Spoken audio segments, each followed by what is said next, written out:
Down for whatever. It's all about the cheddar. I put that on my life in the 23rd letter. Everybody get your Skrilla. Don't worry about your time zone, baby. Get your... Welcome to True Sports Talk. Let's let the talk begin. What I'm talking about, 2009 NFL Draft. Alright, to read the full blog on my draft grades, just go to www.truesportstalk.com or just follow the link on the side of the page. Much easier.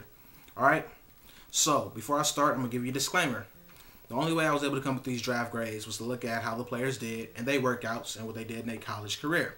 That's all I was able to base these players on. I can't base them on potential, because if I say this player here is going to bust and he turns out to be great, or if I say the player who's going to be great turns out to be a bust, then I don't feel like hearing about it. So I'm just going to give you on what I got. That's how I was able to do these draft grades, okay? Now, let's start off with the worst teams in the draft, obviously.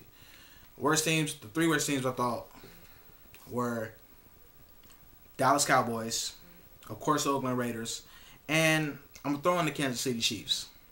I'm throwing the Chiefs because the Chiefs, they got Tyson Jackson, Alex Mackey. Those were two solid players, two good defensive end and defensive tackle, which will help out their terrible D-line. But other than that, I didn't see any other strong moves that they actually made. So that's why I think Kansas City, which had a lot of problems to work out, I don't think they really improved any at all. So I got them as one of the worst. They were one of the worst teams. Cowboys didn't do much. They gave away their second-round pick, which was the only pick they had on their first day, and they gave that away for more picks, which didn't make sense to me because I don't see the Dallas Cowboys needing more depth. I see them needing to plug these holes like a safety, possibly a wide receiver, possibly even a younger outside linebacker for Greg Ellis. But they didn't address those issues, and they picked up, and plus they drafted a kicker in the 5th round. Now, first off, who drafts a kicker in the 5th round?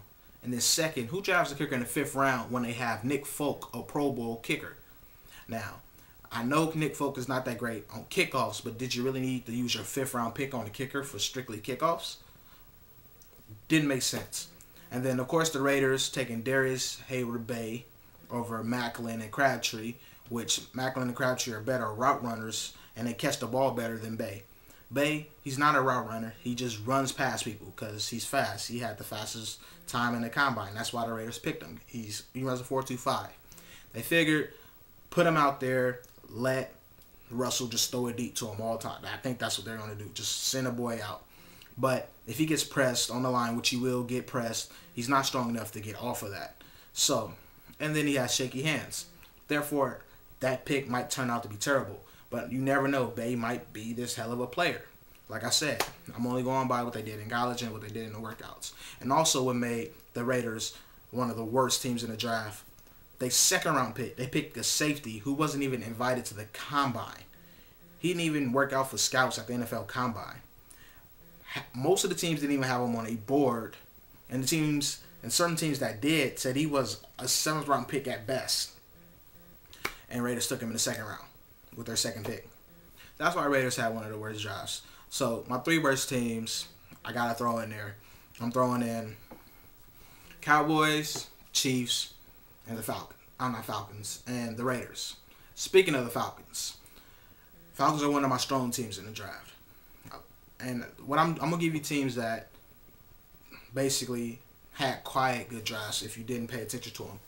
Because everybody thinks I'm going to say the Jets because they picked up Mark Sanchez, which was a great pickup. They needed a quarterback. They went out and got a franchise quarterback. Of course, the Lions picked up Matthew Stafford, and they picked up a tight end, a Pettigrew. I'm not going to talk about these teams. I'm going to talk about teams that you probably didn't pay attention to. So, I already said Atlanta Falcons. Let's go with the Atlanta Falcons. And the Atlanta Falcons needed to shore up their defense. And in order to shore up their defense, out of their 7 picks, out of Atlanta's 7 picks, 6 of them were on the defensive end. 6 of them were defensive players. That's what the draft is for. And that's what Atlanta did in the draft. They picked players where they needed to fit them holes. I'm not saying that all the players are going to be impact players and they're going to play right away. But they took their time and they took players that will help them in spots that they need help with. So They needed defense. They went with 6 defensive players. Can't be mad at that. And then another team that I liked, Cincinnati Bengals. Cincinnati Bengals had a quiet drive, and they actually looked like an organization that knew what they were doing. Okay, so they picked up the best run blocker in the draft, and Andre Smith, and then they picked up Ray Maluga, who slipped. I don't know why Ray Maluga slipped. Some people say because he didn't call plays at C. He's kind of slow on the passing side, but he's a hell of a pass rusher and a run stopper. So Ray Maluga is a good pickup that slipped. And then they got a nice defensive end in Michael Johnson. And then also picked up a tight end in Chase Kaufman, he's a really, really good blocker, and he has soft hands. So Cincinnati Bengals were also another quiet team. And the third team I'm going to throw out there will be, let's throw out the Packers. The Green Bay Packers had a good draft. The Packers, of course, they picked defensive tackle B.J. Raji, and they got Clay Matthews from SC. Those 2 players helped shore up a shaky defense, along with their defensive backs, putting Raji and Clay Matthews in there. That could really solidify that defense and push Packers a little bit further. So Packers had a good pickup addressing those needs. They needed to address those. So they addressed those needs. And the offensive line was a little out of whack. So they picked up offensive linemen as well. 5 of the Packers picks were offensive or defensive linemen. They needed to address those needs, and they did. That's why I think Packers had a good draft. Draft is for teams to address their needs, and that's what the Packers did. So I'll throw one more team out there. It's not the typical team that you would think. Houston Texans. They added some defense. They picked up Brian Cushing, who everybody knows is a solid run stopper. Then they picked up a DN, Connor Barwin, who I think will be pretty good alongside Mario Williams. Them 2 rushers from the outside could put more of a pass rush than they had last year, which they didn't have a pass rush. Now, with Brian Cushing and Barwin in the lineup, they have a pass rush. Those are just a few teams I think that did pretty good in the draft. So, like I said, Houston, Atlanta, what other team did I say? Cincinnati, and Green Bay. Those are my 4 that I'm going to give you who had a strong draft. You can check out the rest of my draft grades at my blog, and you can see the reasoning for it. I only gave you a few because, like I said, it's a YouTube video.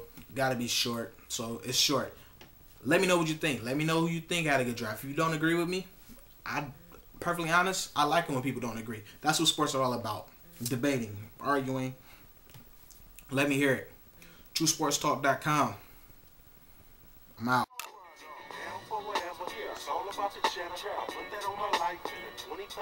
Everybody get your Skrilla. Don't worry about your time zone.